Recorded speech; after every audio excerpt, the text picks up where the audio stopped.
नमस्कार, आप देख रहे हैं अमर उजाला और मैं हूं आपके साथ अंजलि सिंह। इस खास बुलेटिन में हम आपको बताएंगे मध्य प्रदेश की तमाम बड़ी खबरें। तो चलिए शुरू करते हैं। मध्य प्रदेश के मुख्यमंत्री मोहन यादव ने बुधवार को स्पेनिश फिल्म कमीशन के अध्यक्ष जुआन मैनुअल गुइमेरांस से मुलाकात की। इस दौरान गुइमेरांस ने मध्य प्रदेश को एक संतुलित और संभावनाओं से भरपूर पर्यटन गंतव्य बताया और राज्य की खूबियों की सराहना की।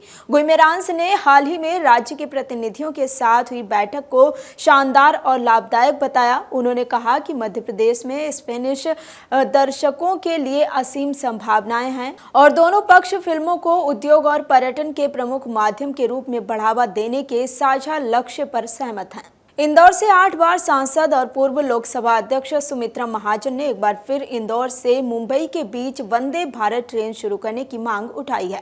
इस संबंध में उन्होंने रेल मंत्री अश्विनी वैष्णव को पत्र लिखा है। पत्र में उन्होंने कहा कि इस मार्ग पर यातायात का दबाव बहुत अधिक है और वर्तमान में केवल 2 ट्रेनें अवंतिका एक्सप्रेस जो कि प्रतिदिन चलती है और दुरंतो एक्सप्रेस सप्ताह में 2 दिन ही संचालित हो रही है, जो पर्याप्त नहीं है। सुमित्रा महाजन ने सुझाव दिया कि इस व्यस्त रूट पर वंदे भारत या अन्य किसी तेज रफ्तार यात्री ट्रेन की सेवा शुरू की जाए। यदि त्वरित रूप से वंदे भारत शुरू करना संभव नहीं है तो दुरंतो एक्सप्रेस को प्रतिदिन चलाया जाए और इसके समय में भी सुधार किया जाए ताकि यात्रियों को अधिक सुविधा मिल सके। मध्य प्रदेश में लगातार तेज बारिश का दौर चल रहा है। बुधवार को प्रदेश के कई जिलों में तेज बारिश हुई, जबकि गुरुवार को ग्वालियर समेत उत्तरी हिस्से के 12 जिलों में भारी बारिश का अलर्ट जारी किया गया है। मौसम विभाग के अनुसार अगले 24 घंटे के दौरान जिन जिलों में भारी बारिश का अनुमान है उनमें ग्वालियर, श्योपुर, मुरैना, भिंड, दतिया, शिवपुरी, अशोकनगर, निवाड़ी, टीकमगढ़, छतरपुर, पन्ना और सतना शामिल है। यहां 4 इंच तक बारिश हो सकती है। भोपाल, इंदौर में हल्की बारिश की संभावना है। सिवनी जिले में मंगलवार शाम से लापता 2 मासूम भाइयों की गला रेत कर हत्या कर दी गई। बुधवार दोपहर को दोनों के शव अबा माई के जंगल से बरामद हुए। मृतकों की पहचान 9 साल के मयंक ढाकरिया और 6 साल के दिव्यांश ढाकरिया के रूप में हुई है। पुलिस ने इस मामले में एक संदिग्ध को हिरासत में लिया है, जिससे पूछताछ जारी है। नीट यूजी 2025 परीक्षा में तकनीकी गड़बड़ियों के खिलाफ आवाज उठाते हुए 47 छात्रों ने सुप्रीम कोर्ट का दरवाजा खटखटाया है।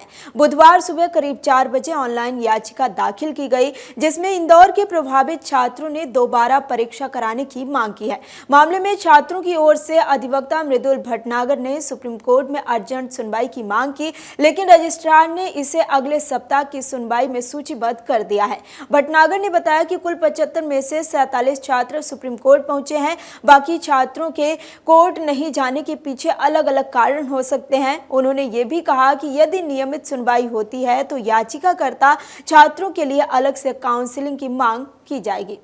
ग्वालियर में एक रिटायर्ड फौजी को उसका पैसा लौटाने के बदले एएसआई द्वारा 10,000 रुपए की रिश्वत मांगने का मामला सामने आया है। फरियादी रिटायर्ड फौजी का कहना है कि ये रिश्वत बड़ा गांव चौकी प्रभारी एएसआई राजकुमार शर्मा ने मांगी है। एएसआई की इस हरकत का वीडियो भी फौजी ने बना लिया, जिसमें एएसआई शर्मा ये कहते हुए नजर आए कि 13 लाख रुपए नहीं देख रहे हो, 10,000 रुपए की चिंता कर रहे हो। दरअसल भिंड जिले के असोना निवासी मुन्ना लाल ज्योतिषी का कहना है कि उन्होंने 2 साल पहले पत्नी वैजंती के नाम से बबलू बुंदेला की पत्नी रागिनी से 25 बाई 45 वर्ग फीट का प्लॉट 13,90,000 रुपए में खरीदा था। इस सौदे में उनके साथ धोखाधड़ी हो गई। उन्होंने जो प्लॉट दिखाया था उसकी जगह रेंच वाले प्लॉट की रजिस्ट्री कर दी गई। इसकी शिकायत उन्होंने एसपी कार्यालय में की थी। गुना जिले के राघवगढ़ में वर्षों से सांपों को पकड़कर लोगों की जान बचाने वाले सर्पमित्र की खुद सर्पदंश से मौत हो गई है। यह हादसा उस समय हुआ जब वो रेस्क्यू ऑपरेशन के बाद अपने बेटे को स्कूल लेने जा रहे थे। जानकारी के अनुसार दीपक महावर करीब 12 वर्षों से बिना किसी शुल्क के सांप पकड़ने का कार्य कर रहे थे। उनका ये कार्य एक सामाजिक सेवा की तरह देखा जा रहा था, जिसे स्थानीय लोग बहुत सम्मान देते थे। बीती दोपहर उन्हें राघवगढ़ के बरवटपुरा इलाके में एक घर में सांप निकलने की सूचना मिली। दीपक तत्काल वहां पहुंचे और रेस्क्यू करते हुए सांप को पकड़ लिया। उसी दौरान उनका बेटा स्कूल से छुट्टी के बाद घर लौटने की प्रतीक्षा में था। सांप को अपने पास रखते हुए बेटे को लेने स्कूल पहुंचे। स्कूल से लौटते समय बाइक पर रखे सांप ने दीपक को काट लिया, जिससे उनकी मौत हो गई। हिंदू चेतना मंच राजगढ़ के अध्यक्ष ब्रज मोहन सरावत साइबर ठगी का शिकार होते होते बच गए। ठगी की ये कोशिश एक फर्जी फेसबुक प्रोफाइल के जरिए की गई, जो राजगढ़ एसपी अमित तोलानी के नाम और फोटो के साथ बनाई गई थी। ब्रजमोहन सरावत की सतर्कता और समय रहते दी गई जानकारी से न सिर्फ वे खुद ठगी से बचे, बल्कि इस फर्जी भाड़े का भंडाफोड़ भी हो गया।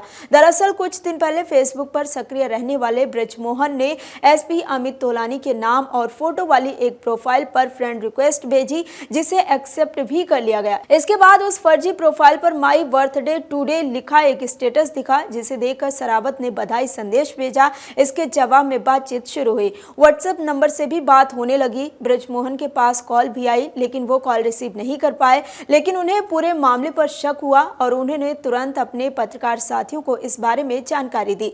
जब मामले की पड़ताल हुई तो सामने आया कि ये पूरी प्रोफाइल फर्जी है। दमोह में कोतवाली थाना क्षेत्र के अजमेरी हाल पठानी मोहल्ला में बीते दिनों युवक राकेश रैकवार की कार से कुचलकर हत्या कर दी गई थी।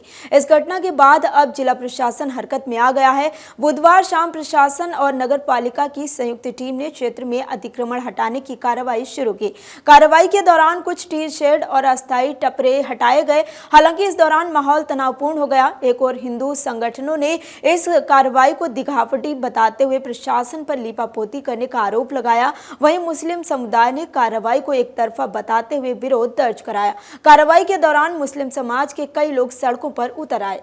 इंदौर के आजाद नगर में मॉब लिंचिंग में एक युवक की जान चली गई। चोर होने के शक में चौकीदार और मजदूरों ने युवक को मारकर अधमरा कर दिया और पेट्रोल पंप के पास फेंक दिया। लोगों ने घायल अवस्था में युवक को देखा और अस्पताल में भर्ती कराया। उपचार के दौरान उसकी मौत हो गई। इस घटना से आक्रोशित मृतक के परिजनों ने शव थाने के सामने लाकर रख दिया। उनकी मांग थी कि आरोपियों की जल्द गिरफ्तारी की जाए। अगर आप ये वीडियो YouTube पर देख रहे हैं तो हमारे चैनल को सब्सक्राइब कर बेल आइकन दबाएं और Facebook पर देख रहे हैं तो हमारे पेज को लाइक करें।